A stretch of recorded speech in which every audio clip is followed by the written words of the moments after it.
Vediamo se ha capito.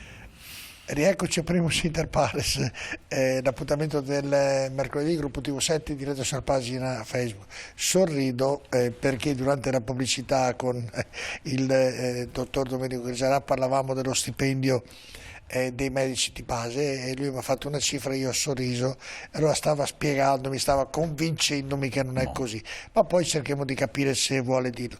Eravamo rimasti al 2000. Allora, noi già nel 2000 proiettammo quale sarebbe stata la situazione, perché non ci vuole l'Istat per fare cosa, perché se tu prendi e fai il calcolo, allora il medico di medicina generale è stato, come dire, non inventato, ma è stato definito come adesso quando... Semplifichiamo il tutto, Domenico. In poche parole, si sapeva che questa sarebbe stata la curva pensionistica già nel 2000, cioè esattamente 23 anni fa. Quindi che cosa avrebbe dovuto fare un sistema politico? Avrebbe dovuto programmare non gli l'ha accessi. fatto e quindi... E quindi mo non ce ne sono fisicamente. Ma La soluzione immediata sono due. O riorganizziamo il sistema o li pigliamo da un'altra parte. Come per esempio stanno facendo in Spagna, dove il sistema delle case di comunità, se vi ritorna qualcosa, è fallito, è saltato. Se voi vi informate, tutti i mercoledì ci sono i manifestazioni dei medici, visite a 2 mesi dal medico di famiglia per non più di 5 minuti, con medici di famiglia dipendenti, e dove su 50 case di comunità a Madrid ne hanno chiuse 19 e stanno portando i medici dall'America Latina, con il vantaggio che loro non hanno la barriera linguistica, perché spagnolo parlano in Argentina, in Cile, in Perù, ecco.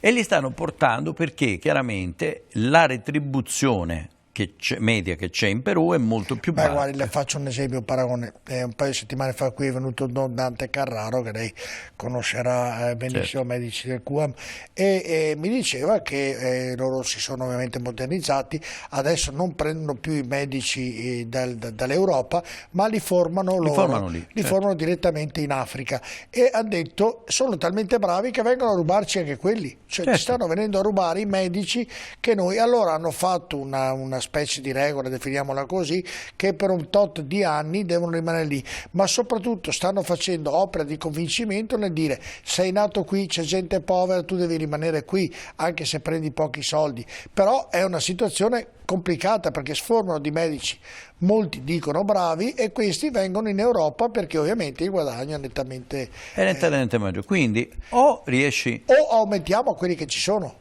Il problema è che però per aumentare quelli che ci sono, dato che, come ho detto prima, abbiamo raschiato non il fondo del barile, ma il pavimento dove il barile si poggiava, ci vogliono 9 anni. Non è un problema di... Domanda, quelli che vanno in pensione si può allungare? Abbiamo fatto anche questo, tant'è che, devo dire, grazie anche a quello che... alle istanze che abbiamo portato, abbiamo fatto sul milleproroghe, che è l'ultimo, che in caso di mancanza, quindi che la regione ha espletato, la ASL ha espletato tutto e non trova niente, il medico può volontariamente decidere di rimanere fino ai 72 anni e, come dire, potrà andare in pensione nel momento in cui arriva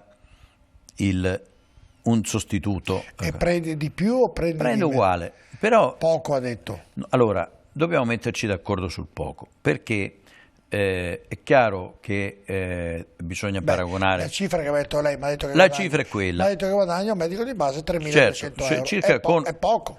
Allora, quello è esattamente poco, come esattamente è quasi insultante quello che guadagnano gli ospedalieri. Però dobbiamo distinguere tra i guadagni e i costi, cioè un medico di famiglia costa, il sottoscritto, perché tanto non ho problemi, visto che io gli ho chiesto quanto guadagna. Guadagna mediamente al massimo delle sue potenzialità sui 3.200-3.500 euro al mese, come guadagno. Non è convinto? No. Bene, allora si faccia spiegare questa cosa un attimo. La differenza tra un medico dipendente e un medico di medicina generale convenzionato è sul guadagno e sui costi. Io ho altri dati che ho È perché voi non mettete insieme costi e guadagni, che sono, non sono la stessa cosa. Aggiungo, mi scusi, dottor Chisara, aggiungo una parola importante e determinante, meritatamente, perché per me un chirurgo, un medico... Non sto dicendo... Ecco, allora, perché io credo che la cifra che mi ha detto lei è una cifra... Allora, stiamo dicendo la stessa cosa, perché, e non perché faccio il medico, ma per i livelli di responsabilità. Dovrei avere un dato, guardi, tiro fuori il telefono, ma lei continui pure. No, allora le dico qual è il cosa. Allora, se lei guarda quello che trova sul mio cedolino, no? Lei trova ogni mese un pagamento tra intorno ai 10.000 euro, che chiaramente messi in un anno fanno 120.000 euro, giusto? Questo non è... Sto scrivendo, guardi, sì. Dunque, le dico, in media un medico di base può guadagnare tra 105.000 euro lordi all'anno. Ecco l'errore, perché... No, le spiego, ovvero uno stipendio medio mensile compreso tra i 2.300 e i 5.000 euro. Perché c'è questa diversità? Allora, perché lei, come chi le ha mandato sta cosa, confondete il guadagno col costo. Cioè, no, mi dica in maniera mi dica in maniera pulita. Lo dico sempre, io perché parlo di me stesso, così non abbiamo bisogno di cose. Io ho perché faccio solo questo, quindi non ho altri cespiti. Sai, guardare quello che mi dà a me l'ASL sono circa tra i 110 e i 120.000 euro l'anno, lordi, bene? Guardi, mi dica che questa, la retribuzione è di 70 euro lordi per ogni paziente se il dottore ha meno di 500 assistiti, mentre è di 35 euro se ne ha più di 500. Esatto, è mediamente di 60, compreso tutto, di 60 euro a paziente l'anno, ma è un costo, perché quello che non si riesce a capire è che mentre sui miei 120.000 euro io ci devo pagare le tasse e va bene, ma ci devo mettere i fattori di produzione, d'accordo? Che vanno dalle pulizie ai ferri, al materiale di consumo, a tutto quello che mi serve per il mio lavoro, quindi alla segretaria, quindi se ce l'ho al computer, quindi alla corrente elettrica. Il dipendente ha un stipendio di 80-70 mila euro l'anno lordi, ma ha un costo di 350.000 euro l'anno, perché lei conosce qualche medico dipendente che si porta la risonanza da casa, il tavolo chirurgico da casa, provvede alle pulizie e paga la bolletta dell'ospedale. No, trovo che però è poco. Allora, alla fine, quando io ho tolto tutte le spese che ho, alla fine, quello che mi resta per vivere sono 3.200. Sono 3.000 e 3.500 euro là. Questo è chiaro? Quindi questa è la differenza tra costo e... Quindi ovviamente con i carichi di lavoro che ci sono, perché io ripeto, non voglio... No, va bene, ho capito. E non può e non si può, anche qui lei che è presidente dell'Ordine di Padova, però influente nei medici del Veneto, di chiedere alla Regione che faccia tramite... È un contratto nazionale a cui siamo legati ai cosi, alla finanziaria, che parla di un finanziamento che è pari ogni anno all'adeguamento all'inflazione, come per i dipendenti, cioè al 6%. La differenza è che quello che viene adeguato negli stipendi dei dipendenti è guadagno puro, mentre nel nostro è costo. Questo rende la professione non appetibile. Ecco perché ci sono dei sistemi indiretti per rendere appetibile la professione. Prima di tutto qual è? Esternalizzare i costi, per esempio, del personale. Certo. Però il vero dato di fatto, ci ho capito, queste erano curiosità, il vero dato di fatto è che oggi ce ne sono pochi e bisogna risolvere questo problema. Il problema è che perché ci sono paesi che non hanno il medico di base. E quindi noi dobbiamo fare come abbiamo visto che si può fare, perché abbiamo esperienze, soprattutto, ripeto, con le medicine di gruppo integrate, dove un gruppo di medici ha avuto una sede centrale dove si svolgevano le attività più comuni, nel senso più di quelle, e poi tutta una serie di ambulatori periferici nei paesi dove ogni medico andava... Adesso accelero, le dico, io sono la signora Maria, la solita signora Maria, e le chiede come devo risolvere, cosa devo fare, Cosa le diciamo alla signora Maria? La signora Maria in questo momento, dato la tabella che aspetta 2 mesi come in Spagna? Intanto non abbiamo questi tempi, grazie a Dio. Il problema qual è? È che la signora Maria, in base alla tabella che abbiamo fatto vedere proprio, è fortunata se il suo medico fa parte della medicina di gruppo integrata o almeno di una medicina di gruppo.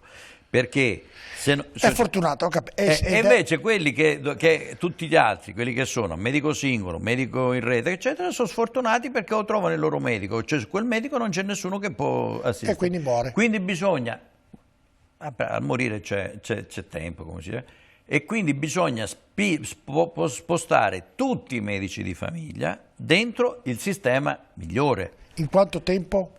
Ma per noi si può fare anche domani mattina. Ma si può fare? Certo che si può fare. E perché non viene fatto? Allora, non viene fatto perché, al momento non viene fatto perché, prima di tutto c'è una questione di identificazione di risorse. Perché chiaramente... Quindi mancano i soldi. Perché, diciamo che ho usato il Cerco di semplificare perché ho tante cose da chiederle. Cioè, bisogna sedersi con la regione a un tavolo e ragionare in questi termini. Poi bisogna sviluppare, no, ma i tempi ci sono e speriamo anche con l'arrivo del nuovo direttore anche la volontà, perché noi stiamo scontando anche un periodo non breve di una specie di situazione precaria, sulle, quindi sembrerebbe con l'arrivo del nuovo direttore che le cose possono andare. 2, bisogna prendere finanziamenti che già ci sono, quelli della telemedicina, perché fondamentalmente noi molto spesso abbiamo la possibilità, e l'abbiamo dimostrato, di poter assistere direttamente a casa. Ho capito, ma il problema è che bisogna trovare, io credo che la soluzione poi... No, ci sono. Non mi è piaciuto molto i soldi arrivati dal PNRR, che quasi l'80% sono stati investiti soprattutto non negli uomini, i muri, ma nei muri, ha capito? Questo è stato uno degli errori che nessuno ha fatto presente a chi di dovere, perché se una percentuale un po' più bassa per quanto riguarda i muri come li ha definiti lei e l'opera umana che è fondamentale, Direttore, ovviamente... mi permette di dire che noi lo stiamo dicendo dal primo giorno che il governo Conte ha messo sto PNRR, sta missione 6 sulla storia dei muri, perché muri ne abbiamo in abbondanza, tirare su 4 intonaci ci vuole poco. Il problema è quello che dice lei. Abbiamo bisogno di uomini e donne, ma non solo di medici. Abbiamo bisogno di infermieri, abbiamo bisogno di OS, abbiamo bisogno di personale amministrativo e abbiamo bisogno di far sì che l'informatica non sia un nemico, ma sia un vantaggio, un città facilitatore. Capito tutto. Mi dispiace per la signora Maria che non rientra nel paragrafo di quelli che potrà essere seguita subito, ma però mi auguro che quella signora Maria venga seguita in altro modo perché non deve morire. Detto questo, c'è un'altra situazione che è un po', non so se lei sicuramente ne sarà a conoscenza, la carenza di farmaci. Cioè tu vai in farmacia e non ci sono più farmaci, cioè è una follia. Perché questa credo che anche qui ci siano degli interessi. Non c'è dubbio, per esempio, allora, intanto cominciamo, perché quando, allora una cosa, scusi se ho fatto un po' di confusione, una cosa non ha insegnato il Covid, quello che io continuo a dire, che in sanità non si può risparmiare, perché quello che non si deve sprecare, ma non si può risparmiare, perché quello che risparmi oggi ti torna indietro domani. Qual è uno dei problemi, e su questo è stato aperto un tavolo ministeriale ad ammissione di tutti, qual è uno dei problemi della cosa, che è successo alla carenza di farmaci, no? Per esempio, il primo è stato quello che, dovendo fare un ragionamento di approvvigionamento, quindi di utile, i distributori si sono tarati rispetto all'influenza, per esempio, ai 2 anni precedenti. Quindi i 2 anni precedenti avevano avuto bisogno di molto meno farmaci rispetto al solito, perché c'era la cosa del fatto delle mascherine, chiusure, eccetera, eccetera. Quindi che cosa succede? Che hanno chiesto meno. Perché? Perché i farmaci, i grandi quantità di farmaci, vanno conservati dove? Nei frigoriferi. I frigoriferi cosa fanno? Consumano energia elettrica. I momenti in cui l'energia elettrica era salita, di costo, io che cosa faccio? No, beh, ma è riduttivo perché c'è carenza anche di farmaci che sono nelle scatolette. No, quelle delle scatolette, non sto parlando dei principi attivi, sto parlando proprio delle scatolette, dei distributori, perché tra il produttore e il farmacista c'è il distributore, cioè quello che porta in giro i farmaci, che mentre negli anni precedenti era diffuso su tutto il territorio nazionale, adesso i distributori in Italia, sa quanti sono i grossi distributori di farmaci?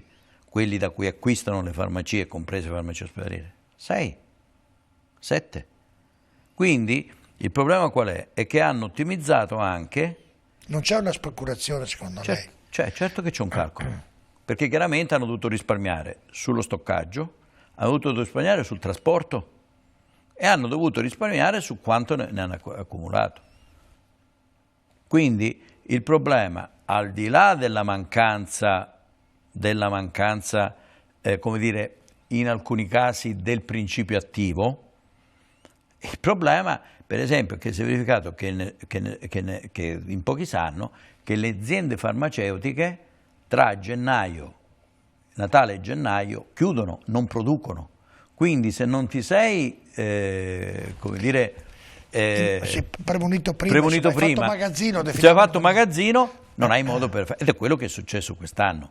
E a oggi com'è la situazione? Beh, a oggi sta migliorando, c'è il problema sempre, il problema del costo, poi c'è il grosso problema di quello che si è spinto sulla compressione dei prezzi. Quindi anche qui, prima della pubblicità, la signora Maria trova il farmaco?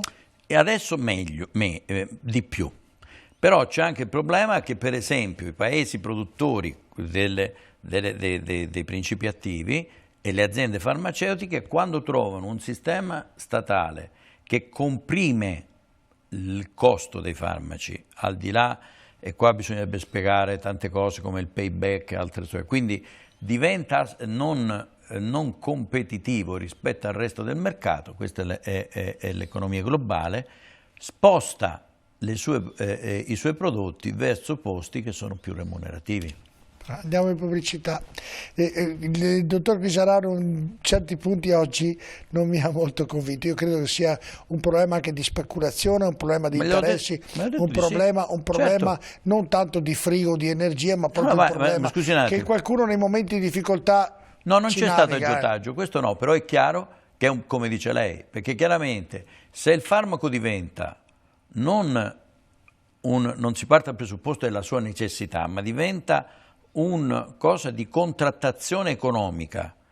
Chi mi paga di più io glielo do, a chi mi paga di meno non glielo do, e la logica è quella che io devo comprimere al massimo le spese per aumentare al massimo il guadagno. Attenzione, non ho detto a non guadagnare, ad aumentare al massimo il guadagno. E allora diventa una cosa diversa. Andiamo a pubblicità, poi rientro nel dottor Pisarà, parleremo del Covid perché qualche numero sta ritornando, se c'è da preoccuparsi oppure meno. Rimanete con noi.